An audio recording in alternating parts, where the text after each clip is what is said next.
Let's see. Cheney, Charlie, Tara, Trevor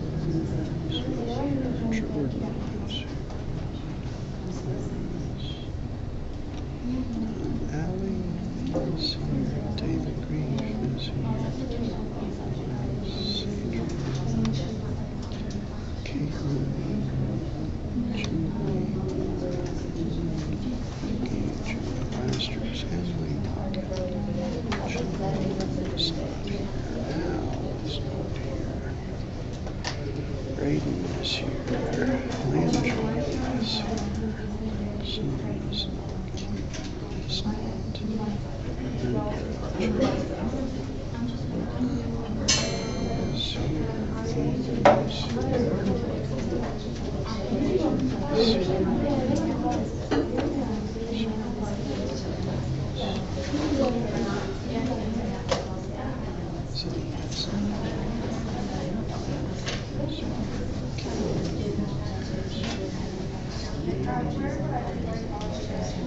Jared is here. Jeremiah is here.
Okay, go ahead and get started, Blake. Close that door.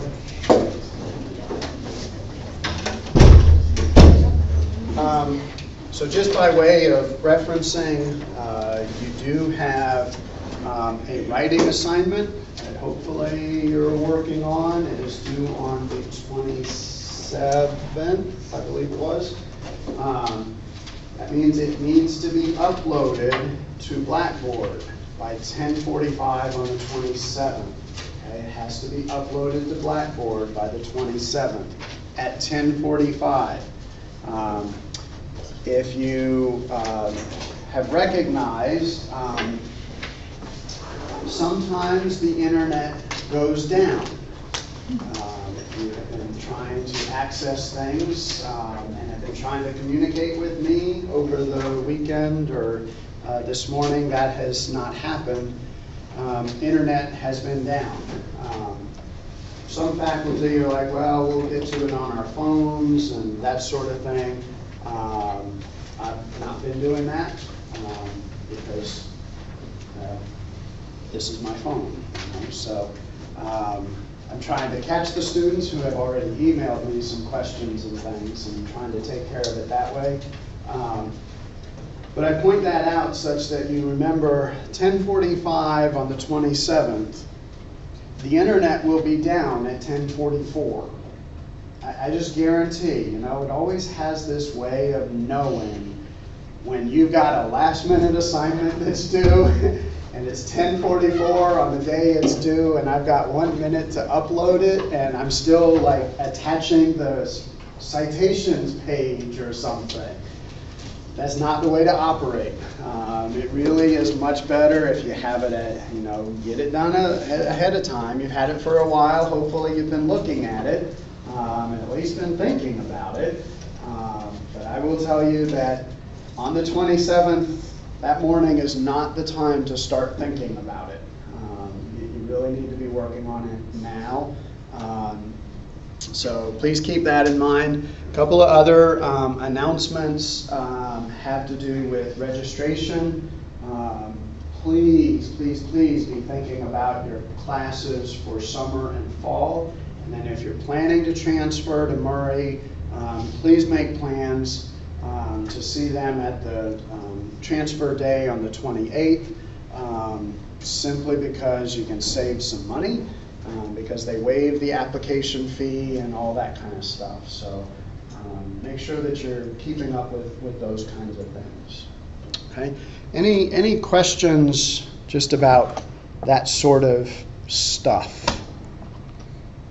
Is the paper on your door where you can sign up for teachers? The advising appointments have not been put up yet. I'm always, Trevor, you're one of my advisees, and Vicki, this is the point that I'm like, I woke up this morning, I'm like, do I put it up yet? Because it actually doesn't start until next Thursday. And what I've discovered is when I put it up this early, my Thursday appointments forget that they signed up for Thursday. And then it's like, oh, there's a whole day that's shot, you know, because you forgot that, you know, it's like it was too early. So probably in a couple of days, I'll get it put up. Harendra. Okay, so about the paper, it says you want like something about around the world. Mm-hmm. Okay, and in respect to that, is it like an opinion paper also? There's a little piece of an opinion paper.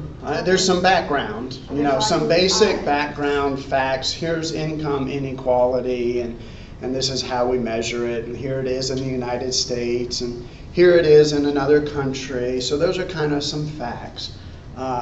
But there is a little piece of it that's kind of your perspective on, so what does all that mean? Now that you've read some research about what the income inequality is and what it looks like and why there's income inequality, now what's your perspective about what to do about that? Now that's just a small piece of the paper. If you give me 3 pages of women earn less than men and that's not fair, and on and on and on and on and on for 3 pages, that's kind of an emotional thing. I want the facts, you know, give me the details and the facts. Towards the end is where sort of your opinion part kind of comes in, to say, okay, these are the facts, now here's what I think we should do about it. However, I will tell you, if your opinion doesn't line up with the facts that you've presented, then that kind of means your paper is not really cohesive. You know, you just gave me 2 pages of facts about this, but then your opinion says something completely opposite. Well, then how does that jive? It just doesn't jive together. So make sure that your argument is supported by whatever the facts are that you're presenting. Okay, so, and you'll see on the rubric, there is a piece of the rubric down at the very bottom that talks about how many points there are for sort of that persuasive argument type section. Other questions? One. How do you want us to get in contact with you regarding the volunteer work? Okay. So like Braden emailed me, and it must have been before the internet went down because it's there for me so I can see that. You can email me. You can stop by for an office visit. Some of you like you filled out that form, the pre-service learning form, and you filled that out and dropped it by, and I looked at it and, made sure, yep, this looks good, and, yeah. Other questions?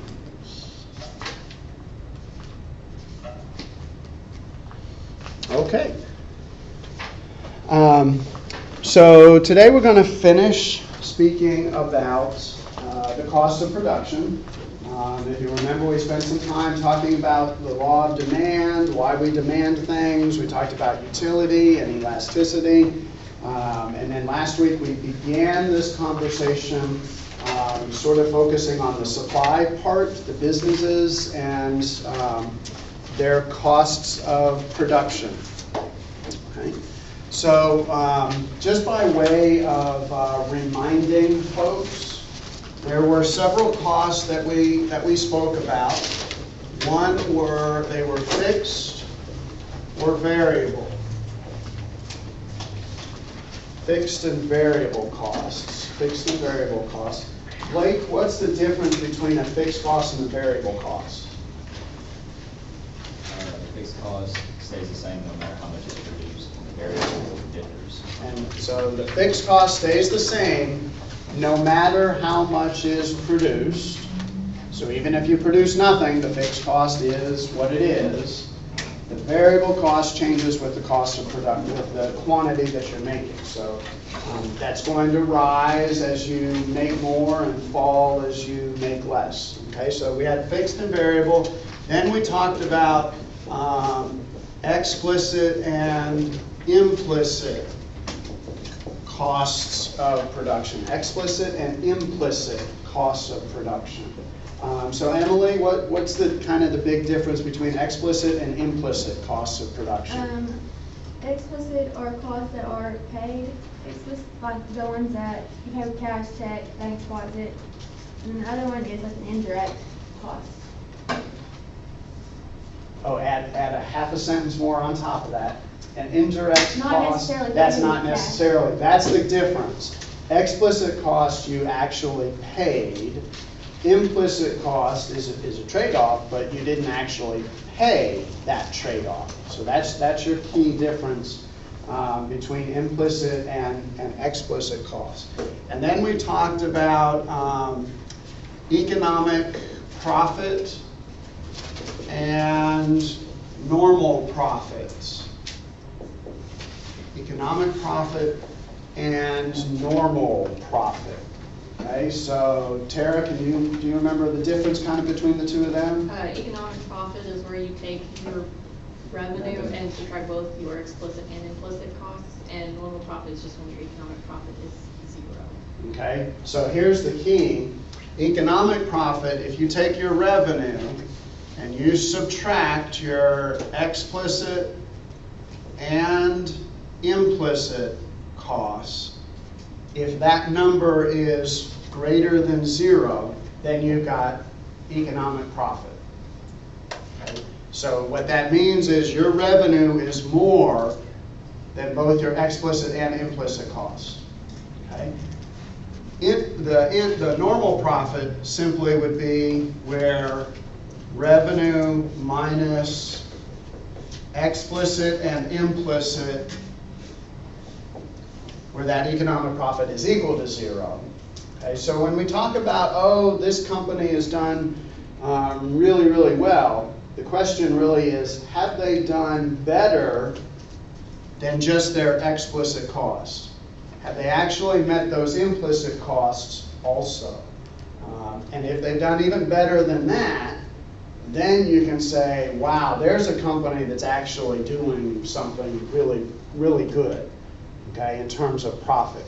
So remember we had that example of Adam Smith, and Adam Smith's accountant says, yeah, you made money, but the economist says Adam Smith didn't actually earn money. The economist says Adam Smith actually lost, I think it was like $15,500.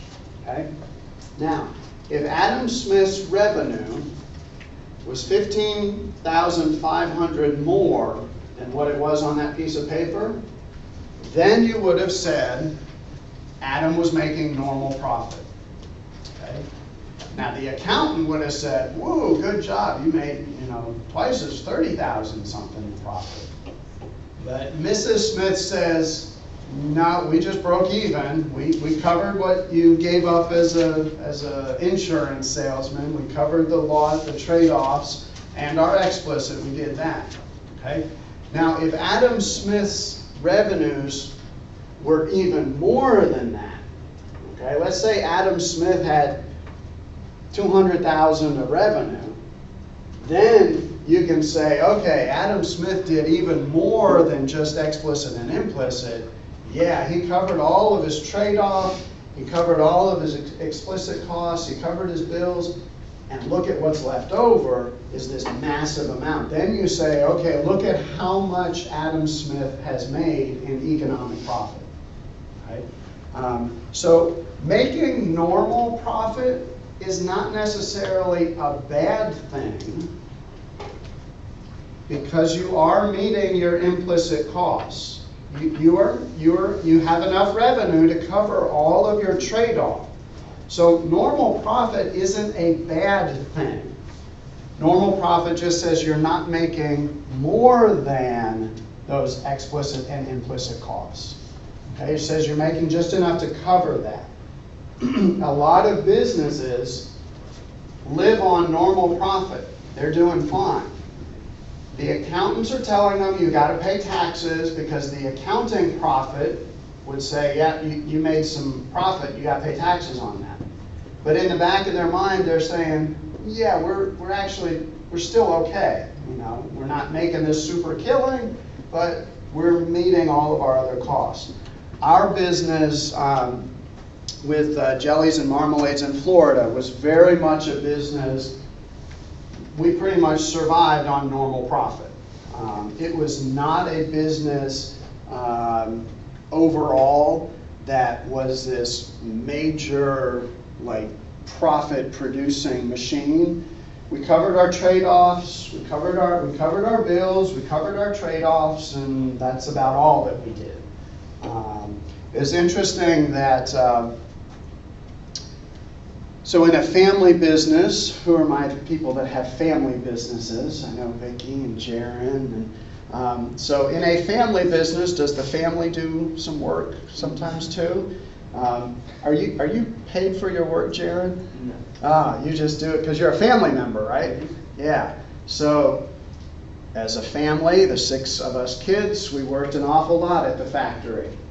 And Grandpa got the first summer in college, he got that from us for free. For I guess we sort of wised up and said, we need to be paying for college and we can't keep working at the family business for free, so we'll work for money. And Grandpa was like, say now the costs are rising. We were going to force him to turn an implicit cost into an explicit cost. And he said, that's not worth it. I think we're just gonna do something different. And so my brother worked there and was paid to work there, but none of the rest of us. We found other occupations aside from working at the factory for free. What's interesting is my very first job, I can still remember as really, I guess, preschool even. My job was to sit at the conveyor belt and to watch the jars going down the conveyor belt to make sure that the caps were on straight, because you can't sell a product if the cap is crooked. So sometimes the machine would put a crooked cap. And so my job was simply to, reach into the conveyor belt and pull the crooked caps out. Kind of ponder, the preschooler sticking his hand in the machine is very illegal. And what was interesting, so I did that for years, and then about 2nd grade, I asked Grandpa, I said, can I get paid for this work? So Grandpa would slide me a quarter. And he, it's like, oh, so 2nd grade, I'm getting paid a quarter to stick my hand in the machine to pull out the crooked caps. But as I age, I'm like, okay, at some point I need to start earning money, you know? And what was interesting is at some point, Grandpa realized it was actually cheaper. There's a machine that does that process, that sticks an automatic arm in and bumps the crooked cap out. At some point, Grandpa says, well, we're just going to get the machine now as opposed to paying you. We've been having this implicit cost. Now we'll just get this machine and that'll take care of it. And so labor costs, very variable. It can go up and down. But the key is the economist is focusing on the implicit costs as well. Okay? Sometimes those costs can be quantified and sometimes they cannot. So just keep that in the back of your mind. So a couple of other things, terms to talk about. One has to do with what's called productivity. And in thinking about productivity, there's some time frames that are important. Essentially, it's the difference between the short run perspective and the long run perspective. Short run versus long run. Okay? And you'll notice just in the language of that slide, the difference between short run and long run has nothing to do with the amount of time. But it obviously has something to do with costs. Something to do with costs. Okay? So for example, Emily, we were talking this morning, you work at a gym, right? Yep. So about how many like treadmills do you have? Maybe like 14. 14 treadmills. Okay. So Emily walks into work in the morning and there's 14 treadmills all lined up. And she does an amazing job selling memberships. And these people want to start today. And there are 70 people lined up to get on those treadmills. And they're all waiting to use one of the 14 treadmills. Are you then kind of stuck for a little bit? I don't know if your gym ever has people waiting for a machine, but Maybe some machines. sometimes some of those machines they have to wait for, right? Yeah. Okay, and you're kind of stuck. It's like, well, you're just going to have to wait 10 minutes or 30 minutes, but there's nothing I can do here. What do you suppose a gym would do if they recognized every single day there's 50 people lined up at the treadmills and they're waiting patiently, but you know, there is a limit to how long they're going to wait. And they've seen this for weeks. What are they going to do, Alex? They're going to get more treadmills.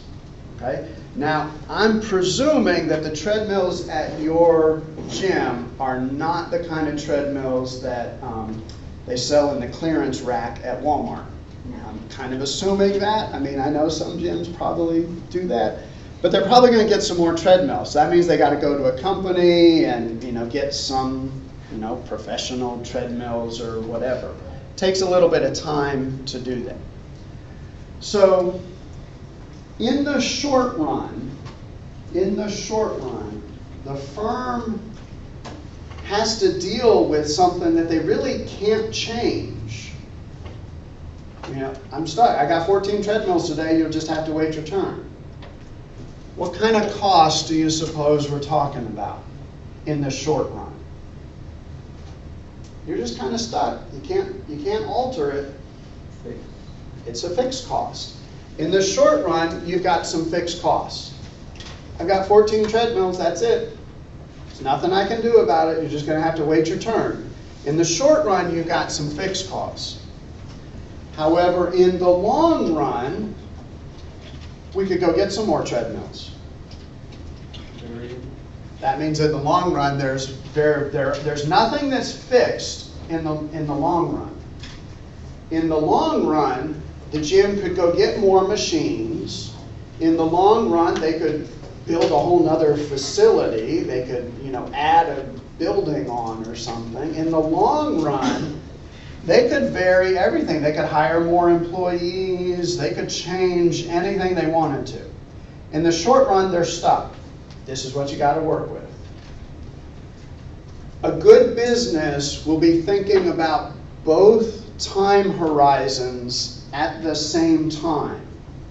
So it's not like you say, okay, well, one day has passed, so now I'm in the long run. I mean, and maybe tomorrow you still have 14 treadmills, right? But you're watching.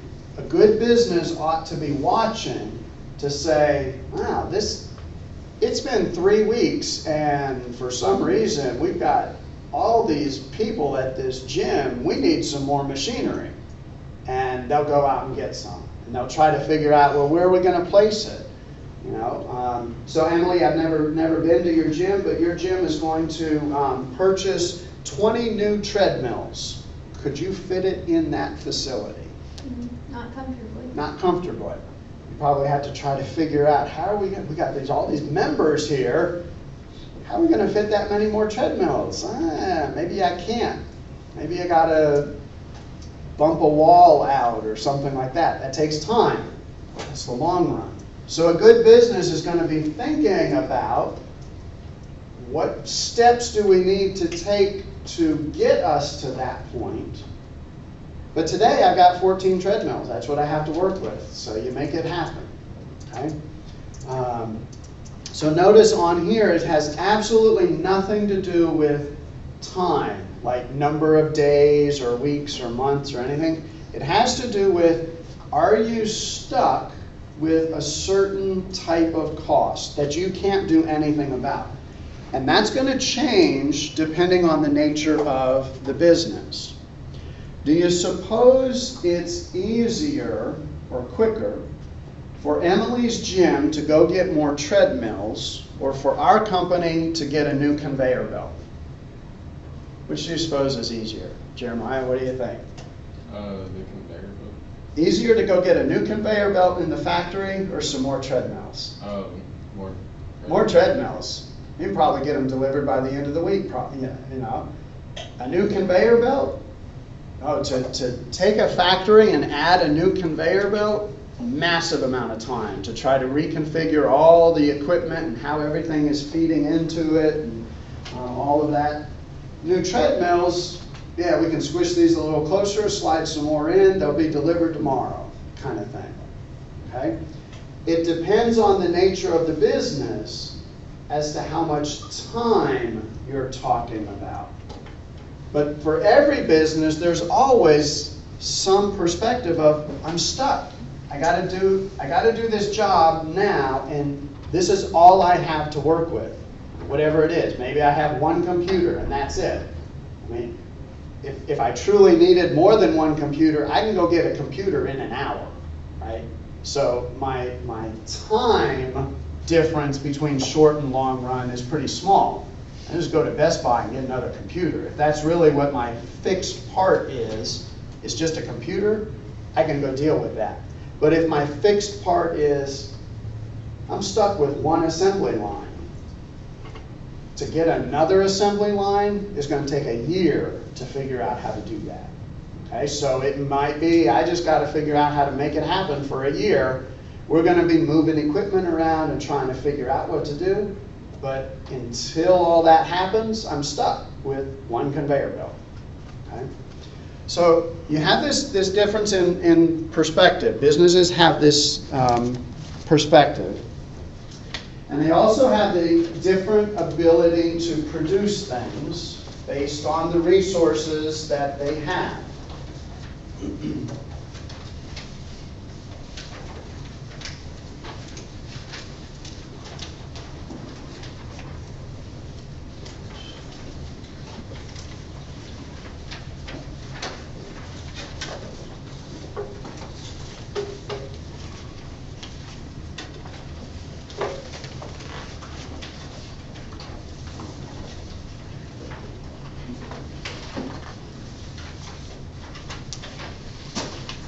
So these are obviously made up numbers.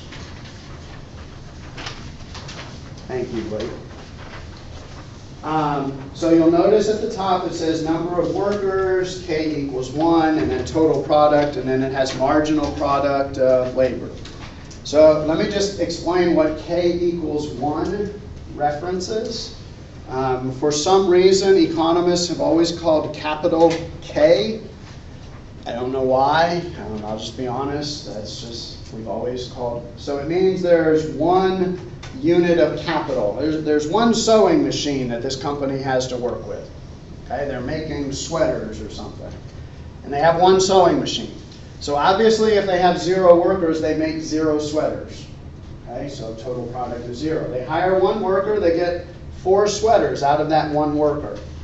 They hire 2 workers, they get 10 sweaters out of both of those workers. That means my marginal product of labor is how much? 6. Okay, just the 10 minus 4. So the second worker gave me 6, the first worker gave me 4. Does that mean the second worker is a better worker than the first one? Why not? Because one gave it to one, as opposed to. Well, the first one only gave me 4. I'm going to hire you and you give me 4, and I'm going to hire Warren and he gives me 6. Does that mean he's a better worker than you are? Yeah, I think so. Does it really? Now remember, I have one sewing machine. I now have 2 workers. I only have one sewing machine to make the sweaters, but I now have 2 workers. So what are you going to do? You doing something? Now you're stuck. Short run. You're stuck. You only got one sewing machine, but I got 2 workers. What are those workers going to be doing? Sharing.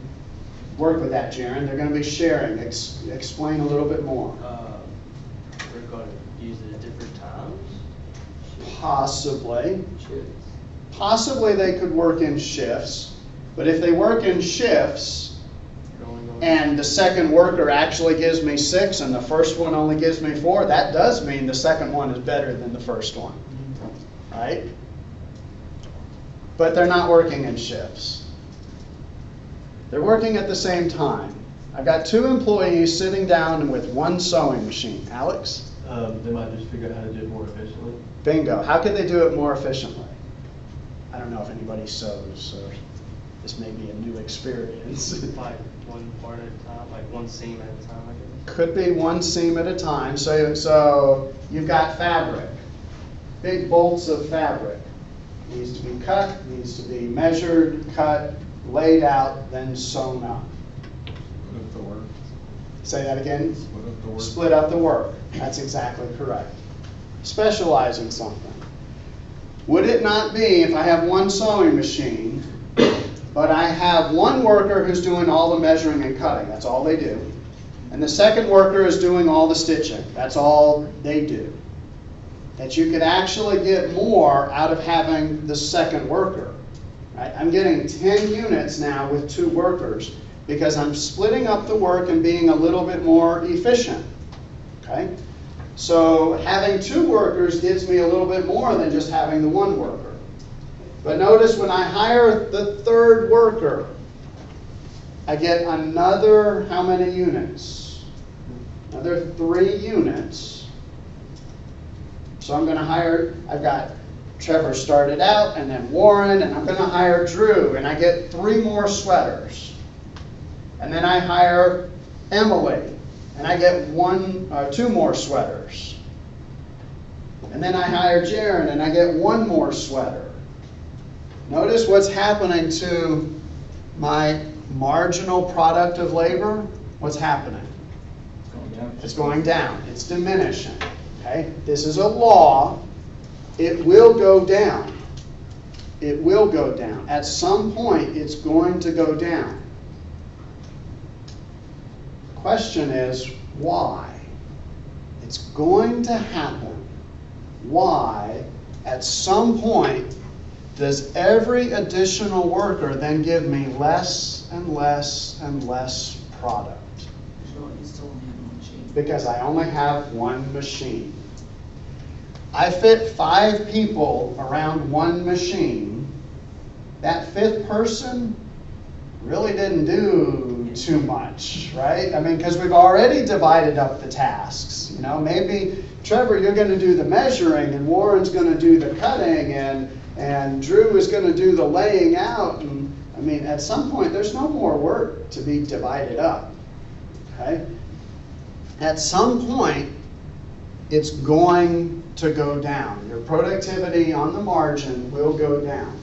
So this is what's really interesting. If you take this to the large scale. So Jaron, you're wearing a white t-shirt. There is somebody in this world who spends their day, they sew the collar on that white, that's all they do, is they sew the collar. And then somebody else is going to run a seam, and it may be we have a left and a right. A person who does the left seam and a person who does the right. And that's all they're doing. Thousands upon thousands of t-shirts. And that's my job, is I'm going to do the collar, I'm going to do the collar, I'm going to do the collar, I'm going to do the collar. I'm going to do the right. There's somebody who puts a label in. That's their job, putting the label in. But at some point, the tasks are all divided up, and it makes no sense to hire any more workers in that company, because if I were to hire a sixth worker, it might be that there's actually like way too many people crowded around this one machine, and you're getting in each other's way, and you're taking away from the productivity.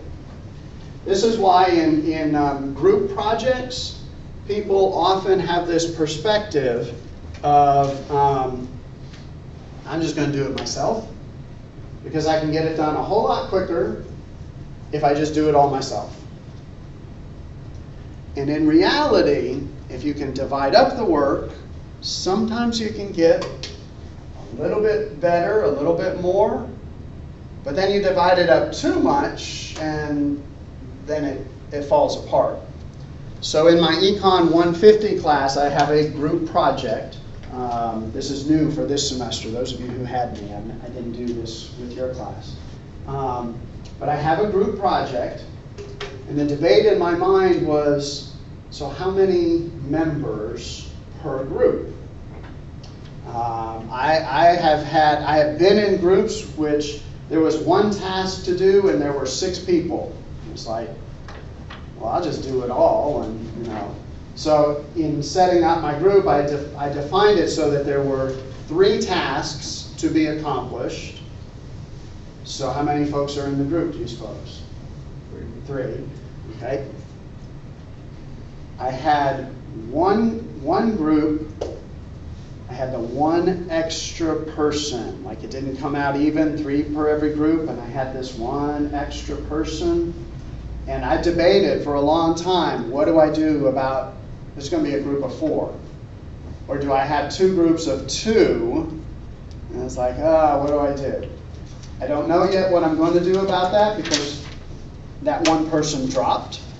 So now it did come out even, but I know that next year if I decide to keep doing this, I got to figure out, well, what do I do with the 4th person? It may be that that's too many people in the group, you know, so that's a challenge.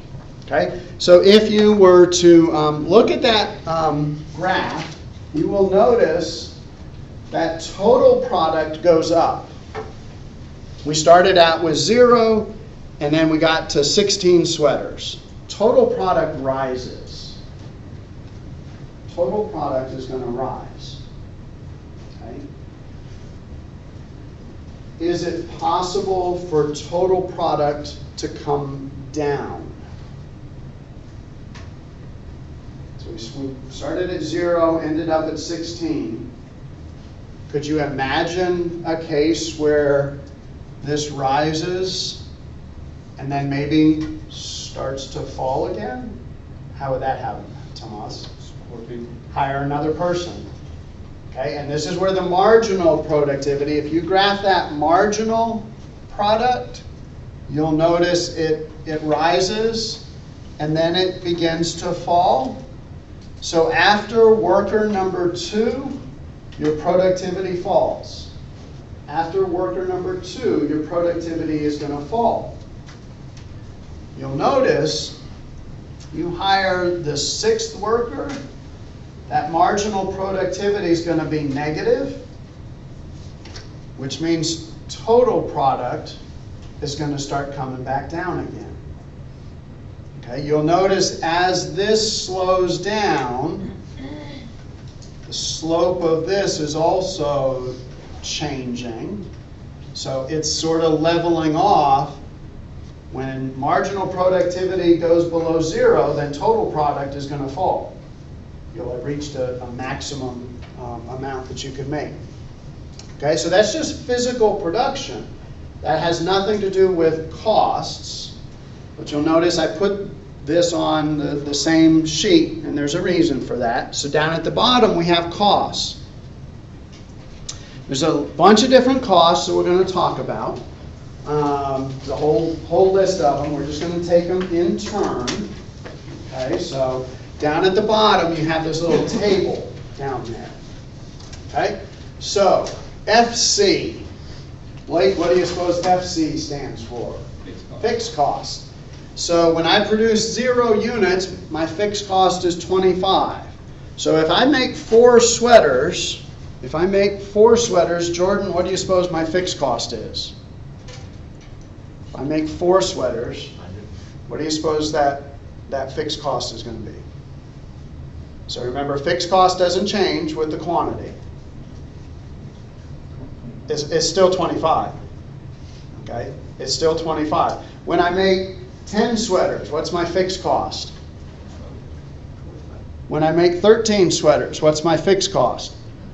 We're starting to get a few more people confident with this. When I make 15 sweaters, what's my fixed cost? 25. When I make 16 sweaters, what's my fixed cost?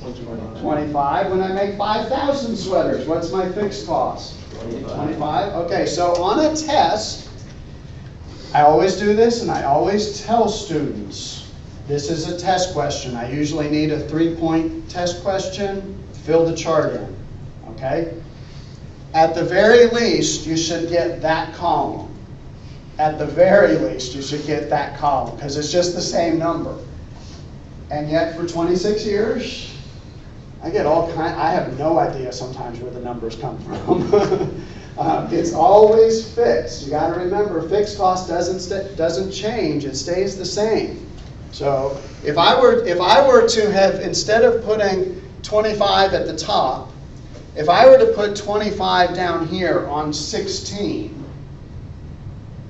you would then just go backwards and say it's 25 straight up. It's always 25. Okay? No matter what the quantity is, it's always the same. Okay? There's absolutely no calculation involved. That's Emily with 14 treadmills. She's stuck with that. There's not a thing that, regardless of how many customers there are, you got 14 treadmills.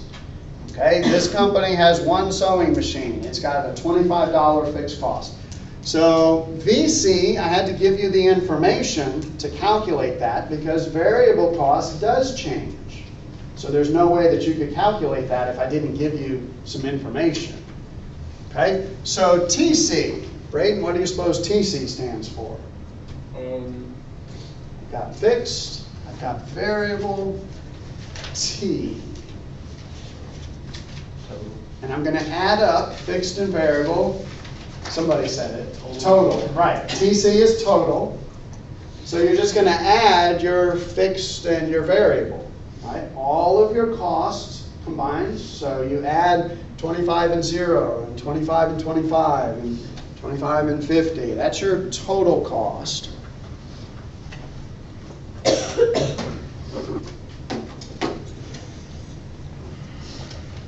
Okay, so now the next thing, MC.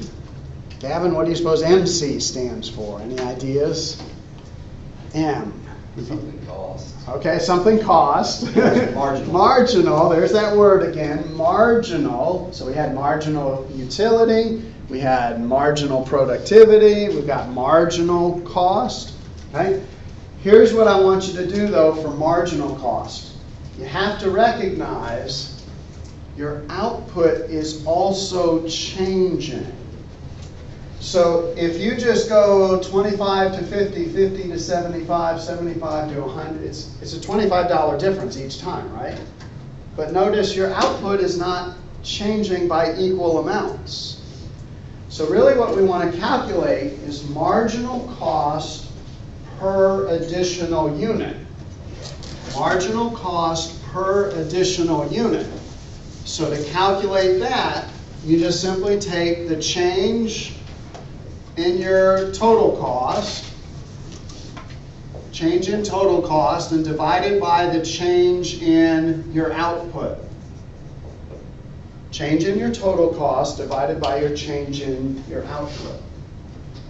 So when I went from 0 to 4, my cost went up by $25, my output changed by 4 units. So you take 25 and divide it by 4.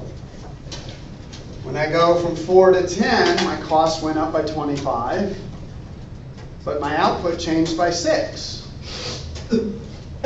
So then do 25 divided by 6. I'll let you finish that out. And this is where calculators are handy. If you haven't got the hint here, you kind of need a calculator for the class. Otherwise, you spend a lot of time doing mental arithmetics. You can if you really like long division.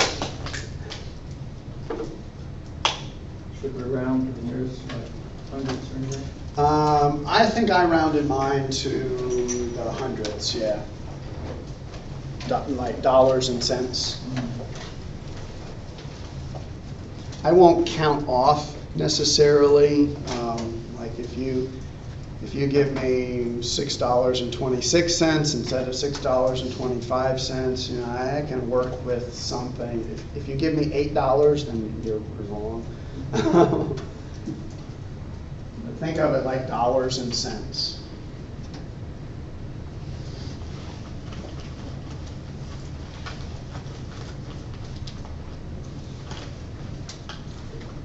So you take 25 divided by 4, you should get 625. 25 divided by 6, you should get $4.17. 25 divided by 3, you should get $8.33. 25 divided by 2 is $12.50. 25 divided by 1 is just 12. So I'm dividing by the change in cost divided by the change in your output. This is your marginal product, right? Change in output, that's the marginal product. So what do you notice about the trend with marginal cost? Trevor? It Starts out at 625, decreased and then now it's increasing. and then it goes up.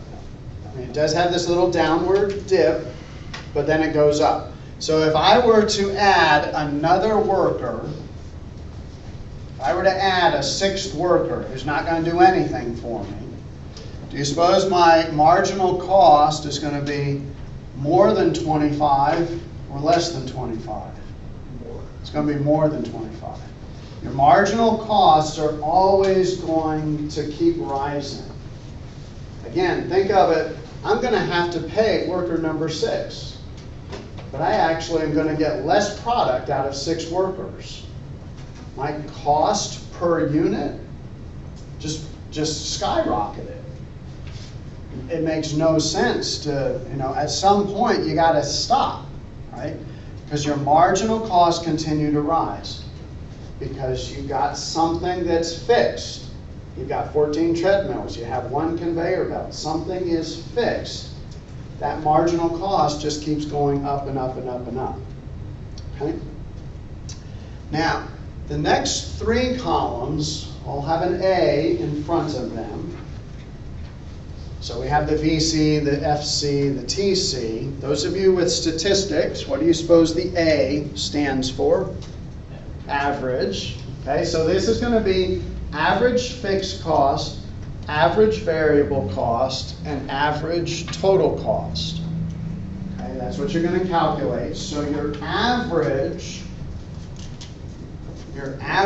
fixed cost you just take your fixed cost and divide it by your output.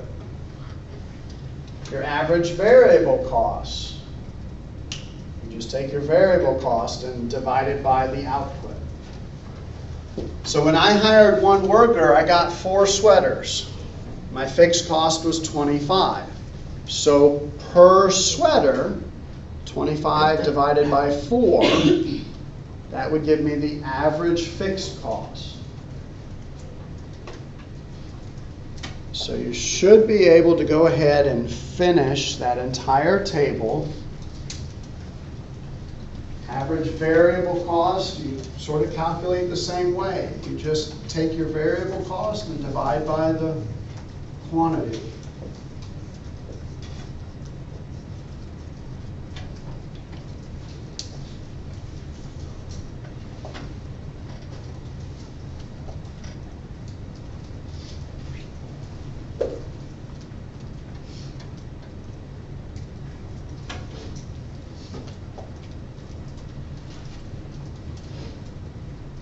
A lot of students find it useful to make sure you write down like what it is you're actually calculating.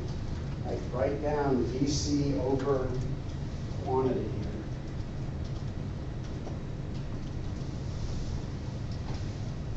That way you'll know how you got those numbers.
You'll notice, so it's just a lot of the same kind of calculation. So on a test, it's not like I'm going to give you all kinds of these problems, because it's the same, you do the same thing for every structure, every business, every table or whatever. So I might give you one. I have been known to give one and it's like maybe partially filled in, like some of it I've gone ahead and filled in and say you complete the table, that kind of thing. But it is sort of, you know, just plug them into your calculator kind of thing. So your average fixed cost, you just take your fixed cost divided by your quantity. So 25 divided by 4, you should have 625. 25 divided by 10 is 250. 25 divided by 13. 25 divided by 15. 25 divided by 16. Okay. What do you notice about the average fixed cost? It decreases. It goes down. Every time I hired another worker, my average fixed cost goes down. Right? You keep hiring more, you keep hiring more, keep hiring more, your average fixed cost goes down. Right? Average variable cost is just your variable cost divided by that quantity. So you take your 25 divided by 4, you take your 50 divided by 10, 75 divided by 13. So you should have variable costs, and a little bit different. So Lindsay, what do you notice about the variable costs? Goes down and back up again. Goes down and back up again. Okay? A little bit like the marginal cost, goes down and back up again. Okay? Here's one of the biggest mistakes that businesses make. I know, Vicki, you all don't make this mistake, I'm sure. Businesses say, I just need to be bigger That way I can spread my costs out. I hear that constantly. If I were a bigger company, I can spread my costs out and it would be cheaper for me to make stuff. The only cost you're spreading out are your fixed costs. You get to be a bigger company, your variable costs are going to change.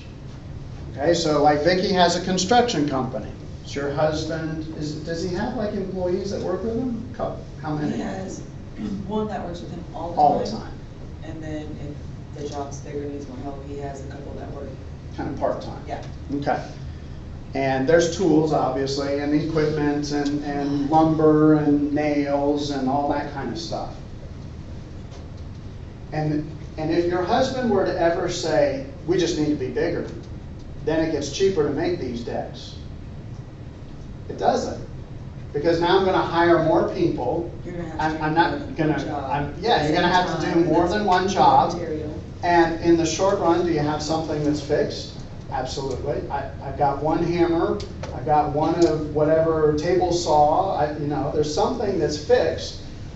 Your variable costs on average always go down and back up again because you have something that's fixed.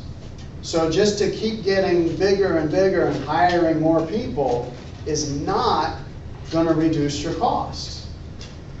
It's going to make it even more expensive on average. So your fixed costs, sure, that goes down. But in a business, most businesses, their variable cost is where the majority of their costs are. Most businesses do not have itsy-bitsy variable and huge fixed costs. Most businesses have a lot larger variable costs than they have the fixed costs.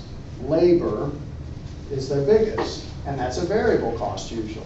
So then if you do your average total cost, there's actually two different ways you could do that. You could take total cost divided by quantity. Those of you who are my math people, what's another way that you could do it? Average fixed, average variable, but you also notice that total is equal to variable plus Charlie? You add the two averages. Just add your two averages. 625 plus 625 is 1250, right? Well, if you take total cost of 50 divided by 4, you also get 1250. So you can do that one either way, okay? But average fixed and average variable have to be done that way, okay? Now you'll always be right if you just take total cost divided by quantity. You'll always be right. But sometimes you might just remember, oh, it's even quicker. I just add these two numbers and there you go.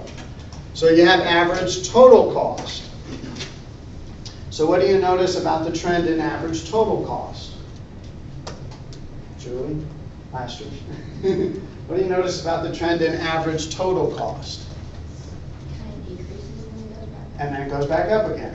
Down and back up again. Down and back up again. So here's what I want you to do. On that little, there's a little piece of graph next to that. I want you to graph as best you can. You kind of have to do a little, interpolation because the axis isn't exactly precise. But I want you to graph your average fixed cost, your average variable cost, your average total cost, and then the marginal cost. I want you to graph those 4 different cost curves. Average fixed, average variable, average total, and then the marginal. So the best way to do it is to say, okay, when the output is 4, what are my average costs? When the output is 10, what are my costs? When the output is 13, what are my costs? Kind of do it that way.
And also make sure you label them, so you end up with a picture that you can look at and see the trends.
So marginal cost, average fixed, average variable, average total should be four different lines, curves.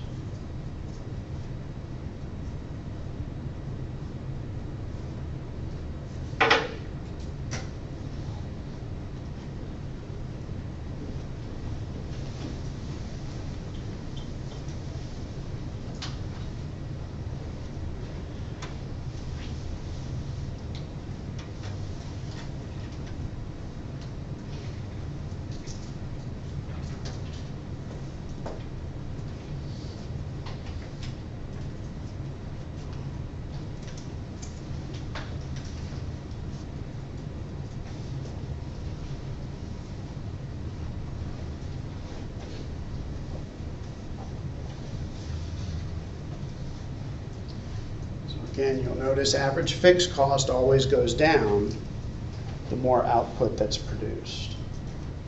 But your average variable and average total sort of have that U shape. Goes down and then back up again. And marginal cost is kind of down and back up again.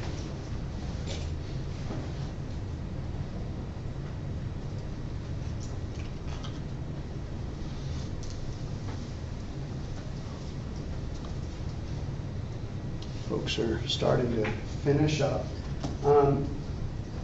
In all of those structures there, all of those cost curves, we've assumed capital equals 1. We got one sewing machine, that's it.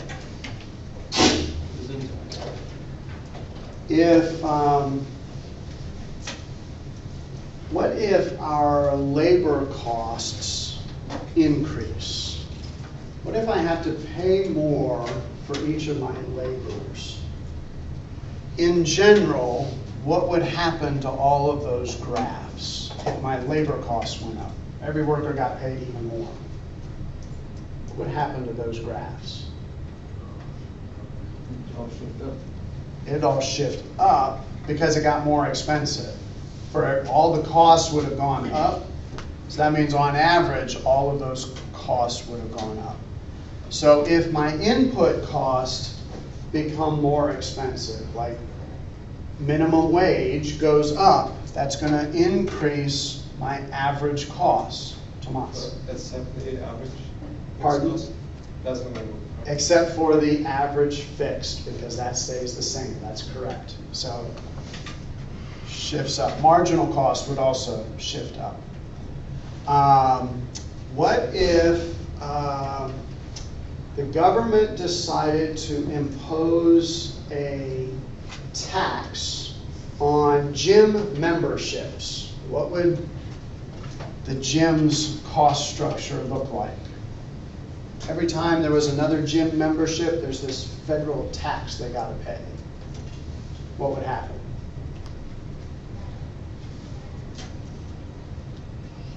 It would shift upwards also. That would shift upwards also. what if, I'm just curious to see what your answer will be, because the answer is it depends, but what do you suppose would happen if we got another sewing machine, another piece of equipment? It depends. But why? Could it increase these costs? Fixed cost would change. Fixed cost would change because I got another sewing machine, correct? However, we can't really say what's going to happen to productivity. Okay, so imagine this. We have a room of yay size with one sewing machine in it. And now I'm going to put another sewing machine in that room. Do I still kind of have something that's fixed? The workers. Now, because they can come and go. I can vary those real easily. I've got a room of this size, Maybe red. which now has two sewing machines in it. Things. I have a room of a certain, who said that, Ethan? A certain amount of space. Right? Space becomes the thing that's fixed.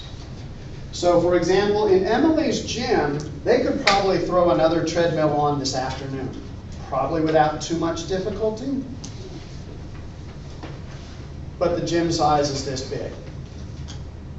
At some point, you reach the limit of what your space, and then, oh, now we need to add on to it. Well, how does that affect our productivity? If I have this building that now has 3 sewing machines in it, and you're like, fighting for space, it may not be very good. Okay? There is this. Let me move on to a perspective about the long run. And the answer kind of is it depends, because it kind of depends on where you're already at. So remember, in the long run, everything is variable.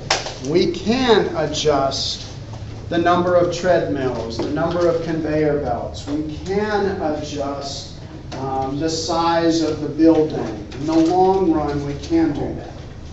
Okay? But in the short run, we're stuck. So essentially what we created just with this example was one short run cost curve. One sewing machine, we're stuck with our one sewing machine. It was a short run cost curve. But in the long run, everything becomes variable.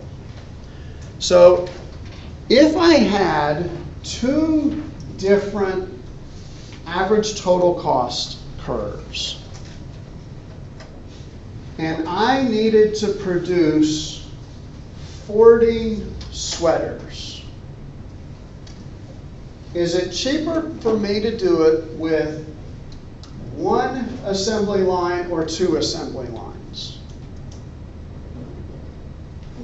If I need to do 40, is it cheaper for me to do it with 1 assembly line, which is way up here, or 2 assembly lines, which is way down here? 2 assembly lines. Can you make 40 with 1 assembly line? It's going to be really expensive per unit. Can be done, but it means I got to pay overtime, and I can do it. Really expensive. Add another one, maybe my cost can go down. Maybe. We'll talk about that in just a minute. Maybe they can go down. If I had a 3rd assembly line and it looked like that, if I needed to make 60 sweaters, could I do 60 sweaters with 1 assembly line? No. You can't with your other assembly line. I could with my others. Brooke, you say I could, though.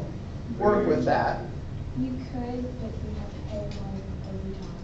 Okay, so consider, so I showed you this cost curve, but remember, it's just going to keep increasing. I could do 120 sweaters with 1 assembly line.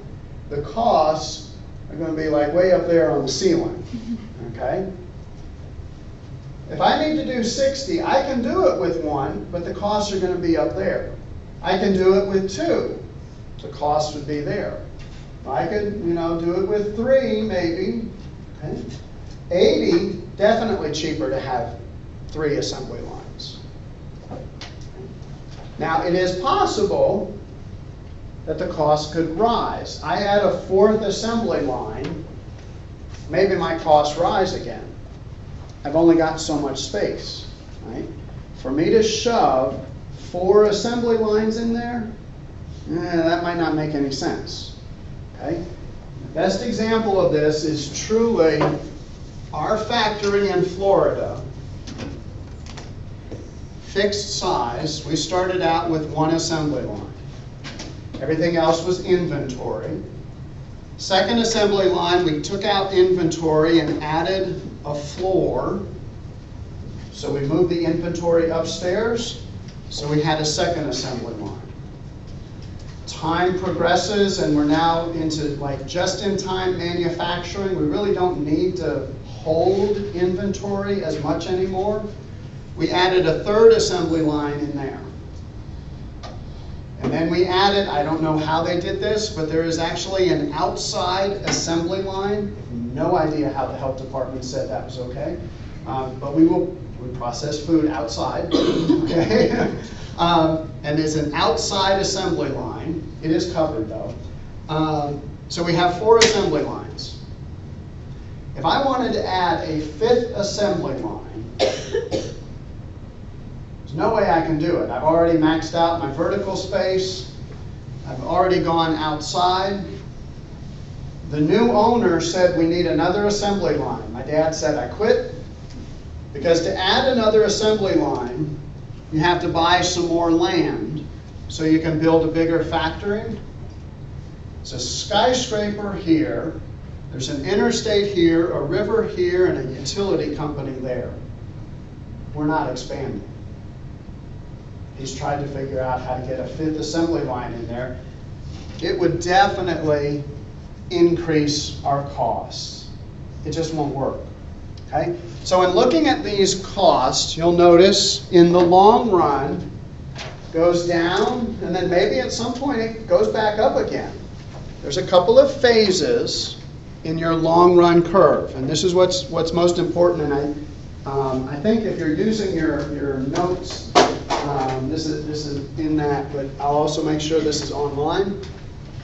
Where your long run curve is falling, where it seems like it's cheaper just to add another assembly line, where you're falling, that's what you have economies of scale. Economies of scale. What that means is it actually reduces your cost to add another assembly line.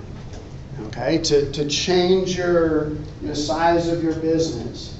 It actually cuts your cost in order to make more product.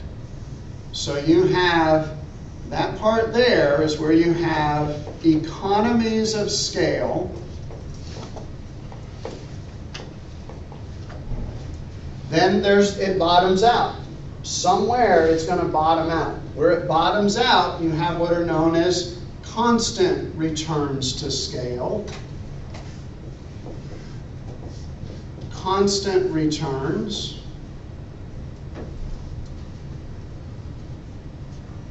And then where it rises again, getting even bigger, makes no sense. You have what are called diseconomies of scale.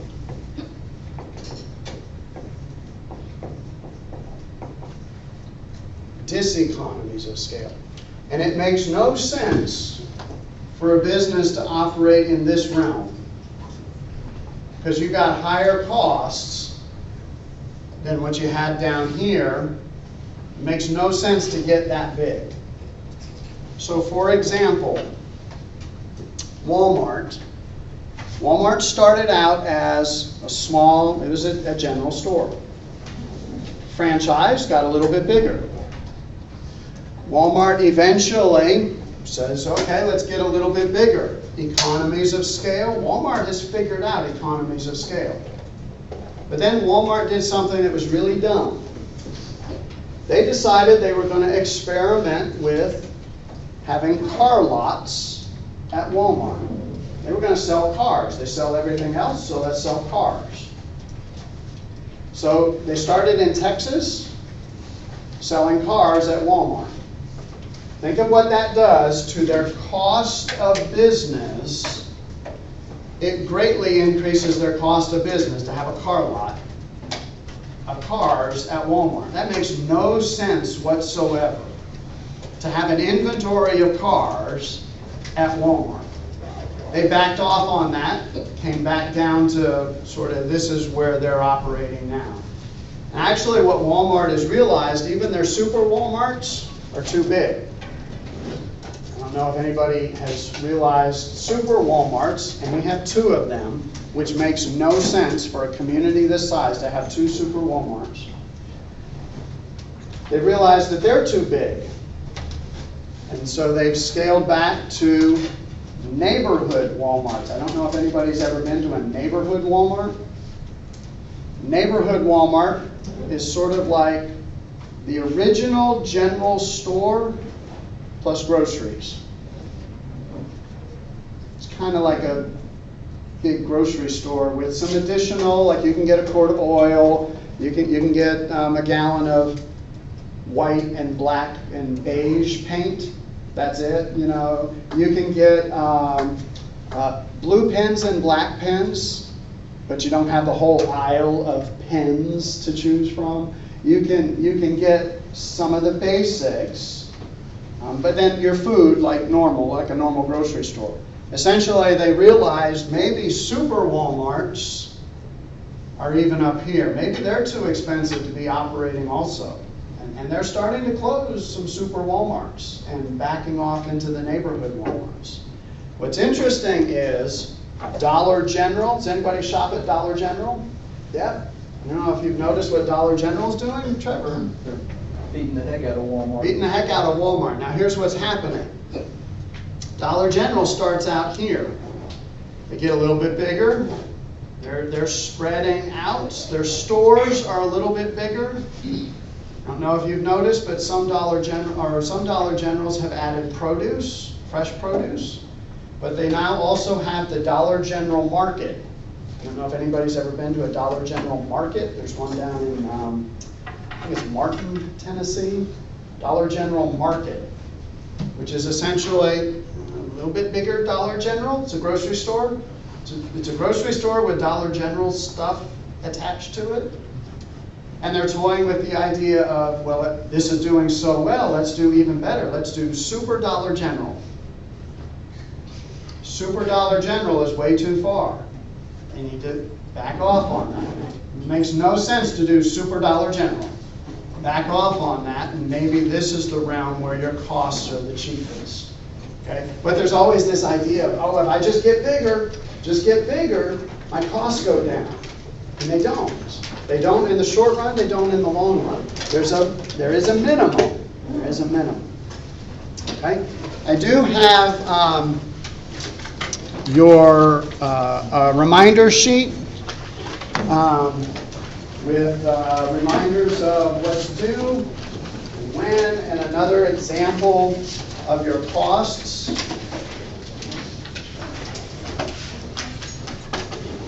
I have no idea when the internet will be back up. I will tell you, if you're in an online class, your teachers know the internet is down, and we've been instructed that we'll have to figure out how to make deadlines work. Like I had a deadline that was this morning for one class, and they obviously couldn't come to campus and do it. So. But keep looking at your connection to see if you can get into that. And I will see you on Thursday.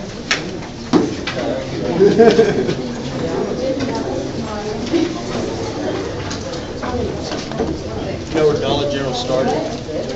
No. In Kentucky. Did it really? I didn't know that. Some little town, small town. Just go to your house